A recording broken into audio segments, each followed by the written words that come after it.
Alright, so I'm going to stay lateral here and I'm going to show a fourth lift. And that is a lift to the front, straight to the front. Again, the palm is up, just like when you're lifting to this angle. But you're just going to grab like so. And as you lift, you're going to pull back with the hip. I use the same hip as the hand that's drawing up. So I'm going to pull and push. Pull and push. Okay? So I lift, pull and push. Back and down. Pull and push.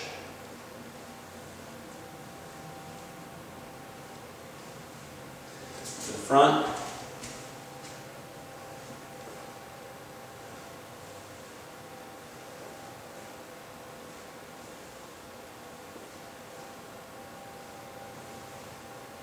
So that's now 4 different lifts. A cross-body lift, same side lift with a backward angle, and then a forward lift. And each one of those has different meanings, different connotations for different techniques. The important thing is this will be a little bit different feel from the traditional way I've learned Ishi, which is to pull and drop. Pull and down. Large motions, straight arm, and like so. Where I'm really using the swing of the Ishi. My hips are playing a role in that still. However, not as much of a role, not as great of a role. So by limiting the motion of our arms, we force our hips to do more work. And there is a beauty of these kind of Ishi drills. It really pulls your hips into play, and you're going to feel it in your lower back, you're going to feel it in your abs, you're going to feel it in your thighs and your legs and your butt. You're definitely going to feel it in your grips too, because the weight of holding, it gets very tedious. If you're doing it with too much of a backward angle, for instance, your hands get really tight. So you're either going to get strong hands and strong wrists, or you're going to start holding this a little bit more of a vertical angle and trying to find the right position. So it's a lot of fun. Okay, just to get our wheels turning and have a little fun, I'll talk a little bit about how some of the Ishi exercises relate to other motions that we do in karate and even some of our other training. At Onaga Sensei's dojo, they often go through a regimen of doing different exercises kind of around a circular pattern. So you might, after you finish with your Yobi Undo, do Ishi. You might then move to elbowing techniques. You might move to Sagi Machiwara. You might work on Titobi, which is actually jumping. Tenshin work. Chi-Ishi, I already talked about Chi-Ishi, regular Tachi Machiwara or Ti Machiwara. You'll go around robin. You'll do kake with partners, practicing kumi techniques, and you'll do kata. So kata is just one of all these different other elements that go along with it. And oftentimes he would teach a theme based on going around on all those different things. It wasn't always, but there were times when he would talk about a particular technique and then apply it to Machiwara. He applied it to Sagi Machiwara. He would apply it to Chi-Ishi. And so I'll just kind of, just to get your wheels turning, talk a little bit about some of that. So when we look at that first central lift, from here, lifting, pulling, and pushing, certainly you can add foot movements to that. You can come forward and throw the Chi-Ishi off, like so. You can come back. You can go lead foot, come back. But that idea of adding foot motion is really important. I can put the Chi-Ishi here. If I want to do the second lift, I can come in, here, back, and forward. If I want to hold it, come, that's fine too. Suddenly I've started to replicate something that might look like a low block, a lift to someone's kick, and the opportunity to strike from there. Or simply lifting. You can do this with both hands, and I'll get into that shortly. But that circular motion, adding the turn and step forward with it is really important and valuable. Crossbody, you can certainly do that as well. here, up, and forward. So.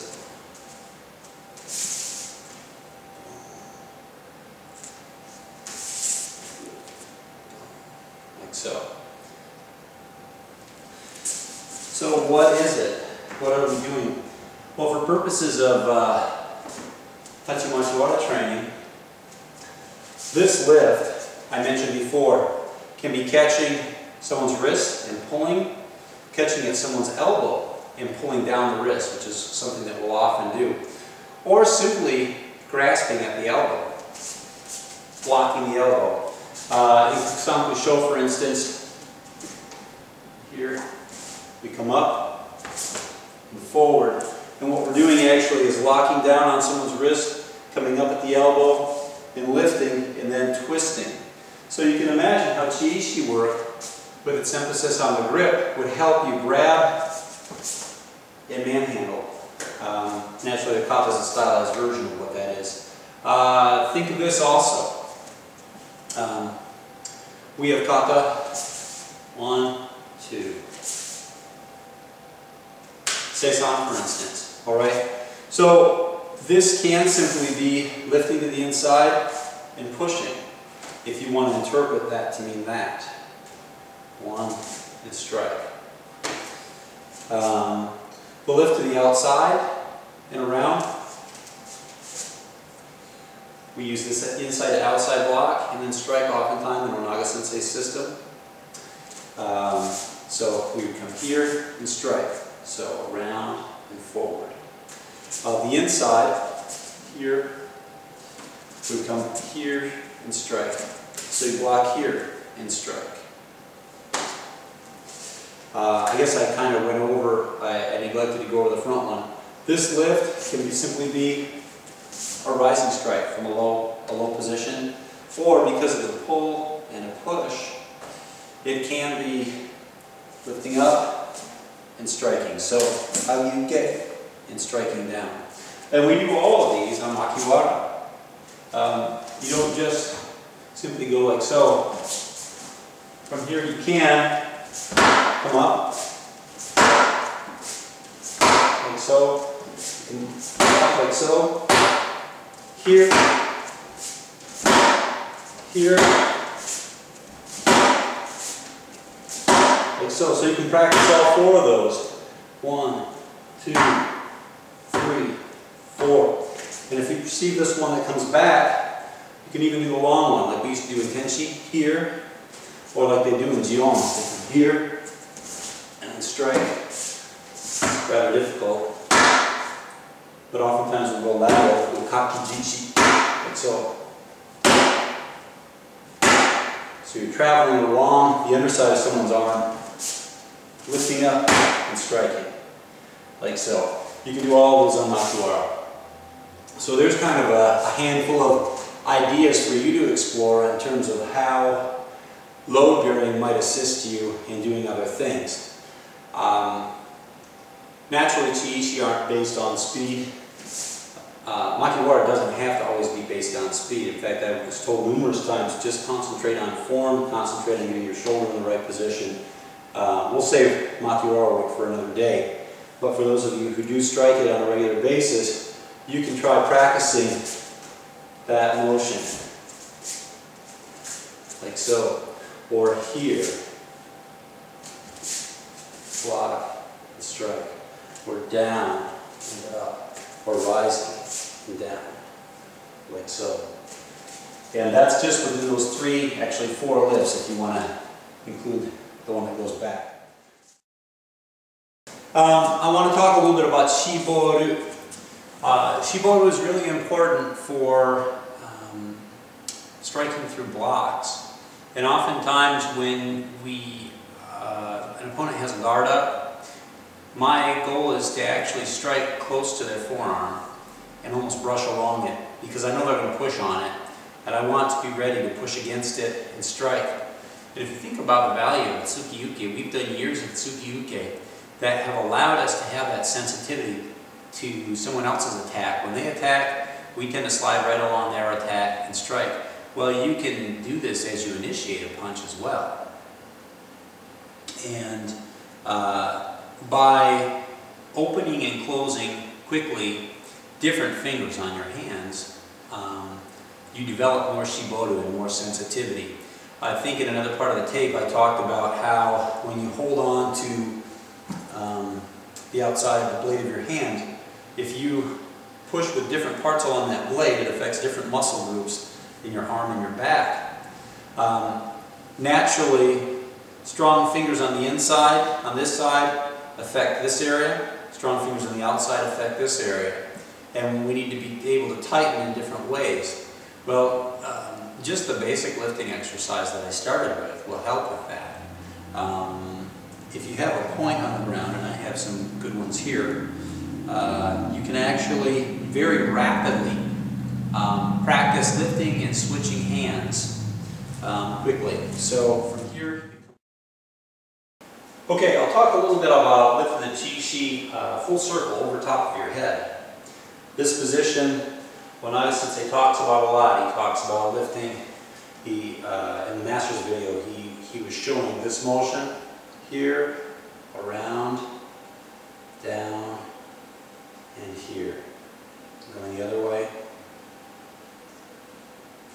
And you'll see that the hand corresponds almost exactly with how it would move when you hold the Chishi. This is called kuruma-di. Kuruma means car, but it also means wheel, it means a number of different things. But circular hand, for lack of a better term. The exercise I'm going to show you involves lifting them both up. Coming around, straightening, lifting, and then going down around the other side. When we do this, one of the things that's really important is, as you look up, don't curl your head back hard. Just look up using your eyes.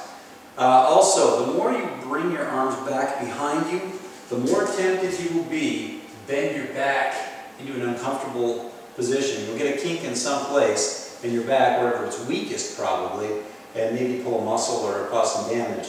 So it's important to keep your arms straight, and what's going to happen as a result of that is as you come up, it's probably going to evenly distribute a bit of arch as the weight goes behind you throughout your entire back, down into your butt and into your legs. And that's what you want to have happen. You don't want to have any particular area bend a lot. So I'm actually going to, I'll face you first, and then I'll face the opposite direction because I want you to see how the Chishi point at the top end.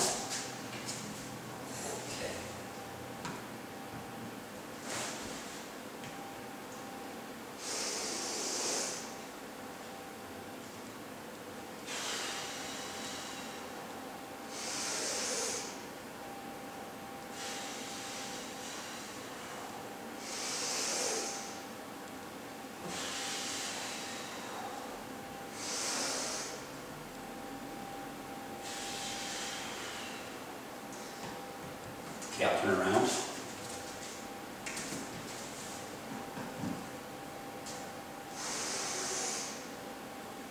You see that? They're angled out.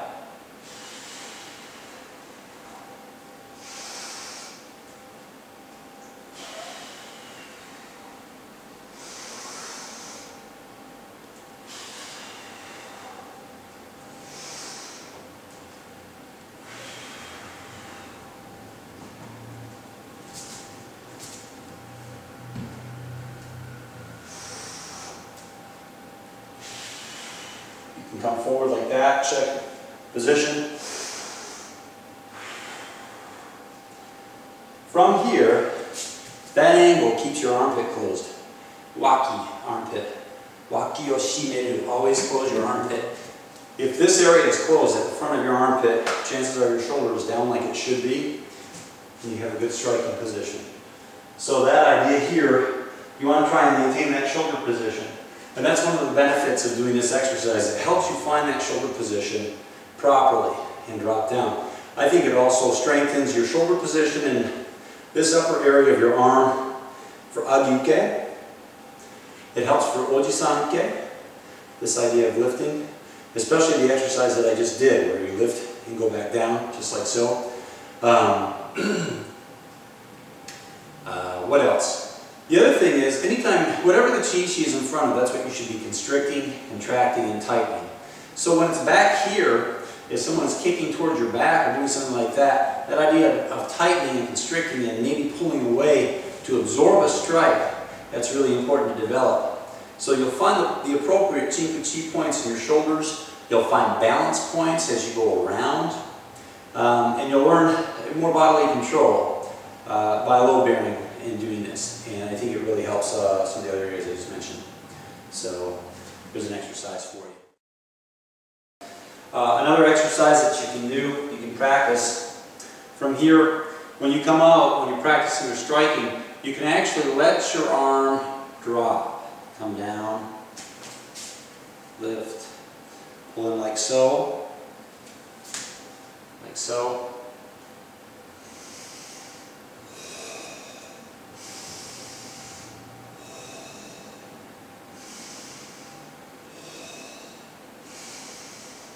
Let your arm drop. So I'm showing two different exercises. Drop down, come back up. Just keep going with those two. This motion here is evident in Kakie. We also do it in Ushigaki, which is pushing hand. But Tichigaki, which is the first one, first hand, literally. Tichi. So that motion is real beneficial for feeling that pressure and then pushing out against it, like so. Coming out and dropping down. This replicates a couple of different things. I've talked about 3 Chinku-chi points. 1, 2, 3. There's a fourth one that's little used. Senase demonstrates it sometimes in, come here, you drop down. Alright? If you're doing that as a strike, downward like so, you're demonstrating the 4th Chinku-chi point. Alright, so sometimes we might strike like that. In Goju, Onaga Sensei actually was telling me, when I come in here, instead of punching straight to the middle, he actually wanted me to angle it down and inward. So from his perspective, this is an old school Goju strike, that form. So you can practice that with a chi-shi as well. A couple of things to think about. If you want to just practice some general strength training and flexibility, you can hold a lighter chi-shi, hold it out to the side, and simply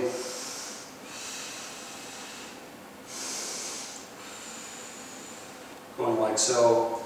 Bring it in, out, back down. That's the one I hate the most. Like so.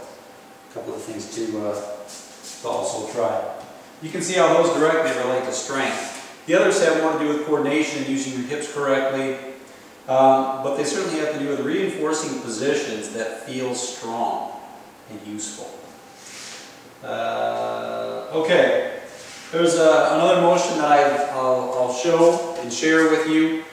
This is very hard on your stance. It's very good for your stance. It's also good for your wrists and your forearms. And I'll talk about some of the application for it as well. But it's done holding the chi-shi from above, like so. And I'll demonstrate this first without the instrument. When you're coming out, around, the wrist is bent inward. When you're coming back inside, the wrist is bent outward. So you're kind of like stirring this big pot of ice cream or something, but the hand is always trailing the wrist. Familiar? Here. When I'm coming out, I'm not pulling sideways, I'm actually kind of pulling forward. And it's because my hip is coming forward, and then my hip is drawing back. Around, out, and back. So my hip is doing this as my hand is doing this. My hip is always just leading a little bit ahead.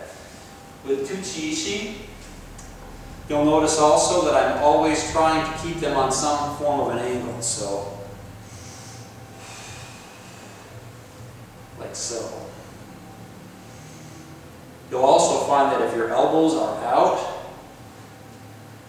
you get weaker quicker. reach up.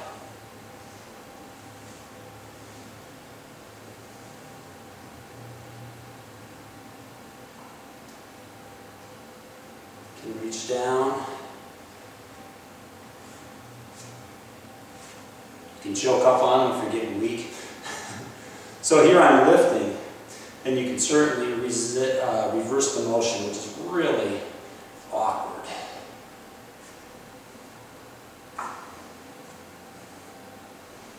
This is a great exercise for a variety of things. It certainly has to do with rokasho here. And also hooking. Onaga Sensei let's talk about this for higher would be better. But when you grab someone, if you're dealing with an opponent, maybe you want to grab their head, you'll hold that head down with a bent wrist, like so, and with your elbow in. And this has to do somewhat with these positions. They're optimal strength positions based on how your wrist is bent and where your fingers are to make your arm strong. Keeping that elbow in helps a lot. So if you are in a position where you can grab someone's head and hold down, you can use their lack of balance with your little shiko to pull them and strike. That type of a thing. Also, if you want to elbow someone to the body, you generally want to get around their hip and then strike with your elbow. So this kind of exercise will help with those types of things. We do that in our ippon kumite here for catching. All of these types of things. Anytime you have a bent wrist or you're catching, or anytime you're blocking an attack, like so, something comes, you're here, or you're striking here. This exercise will aid for those types of movements. Okay, I should probably demonstrate the two-handed lift just because I talked about the Shikodachi Tenshin that I mentioned earlier. This is a little bit more difficult. You can certainly do it with a large circle lift that goes way over your head, like so if you want, or you can simply do it like so. And this position here is called tate uke. Tate means standing, tateru. Like so. And it corresponds with a couple of different movements. In jion, kata jion, we do this just before striking. And the idea is from here, someone is attacking you or someone raises their guard. If you're a taller person, you'll dominate their arms. You'll bash down and usually strike with your rear hand. So it's a block breaking move. Another way to look at it is, well, in Shisoshin, we come here, lift, and break. This idea of I block from the inside and I wedge here. If I push on this hand and the opponent's arm is here and I'm to their outside, so they're striking like this, and I'm on the opposite side, I'm over here, and I've got their arm wedged here, I'll push on this arm and they'll push back, and as soon as they push back, that's when I'm going to strike.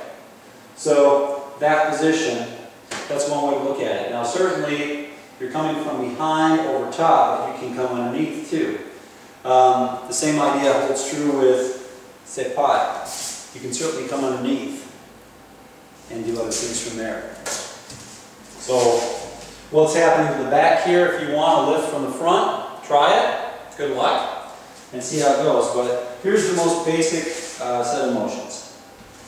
And I'll do it with breathing.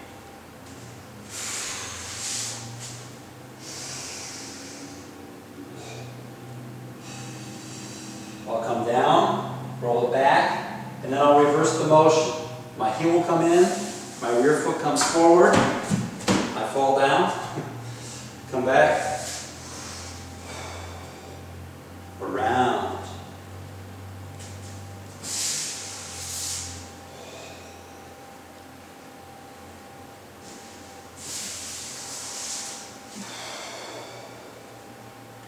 I want to go back. I'm going to go back in my hanshin.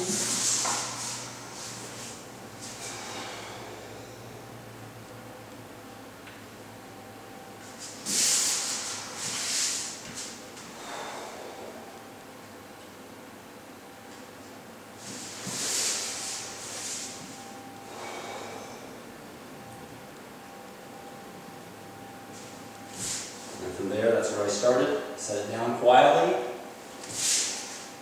and begin again. Okay?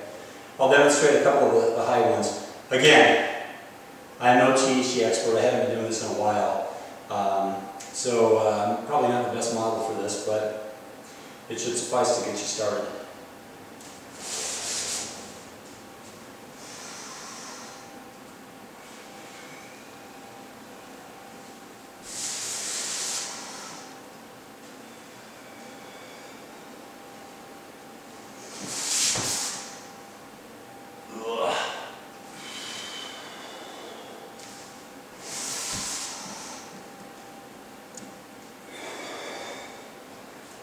Going back.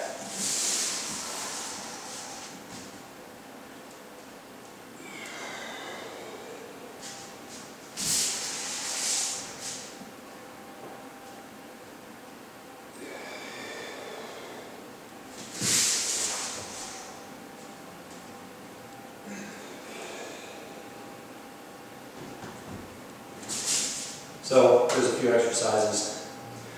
All right, that's to get you well on your way for some real fun with Ishi and some different ways of looking at it. That's about 2/3 of the exercises that I know. A lot of them are like Ishi kata that have that foundation of shikodachi that we go from. I'll put one more thing on here for Matt because I was doing this with Sanchin kata. This is just something I'm experimenting with. I don't know that it's sanctioned or anything like that. I try to observe the things that I have learned. But some of the things that I'm experimenting with in Sanchin right now is the opening, like so. With Ishi in my hands, it makes it very difficult to cross your arms and lift up. So usually what I'll do is leave one crook low, and I'll come across the body and lift here. Pull in, strike, drop it down, lift, in, strike, and I'll just keep going. So I'll do a few steps from that with that.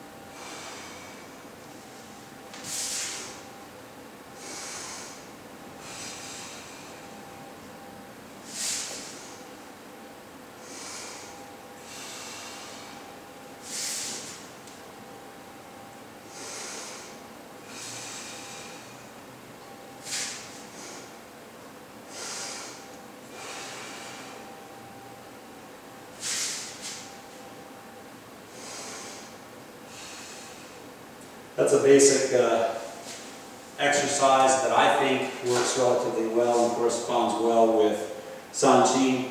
It's got Sanchin stance in it naturally, but the positions I think correspond well with the basic movements and follow the kind of holding rules that Onaga Sensei has shown. So if you get something out of that, great. All right, so if you have any questions, you can email me or call me or talk to me next time you see me, and hopefully we'll all have made some progress in the meantime. Thanks a lot.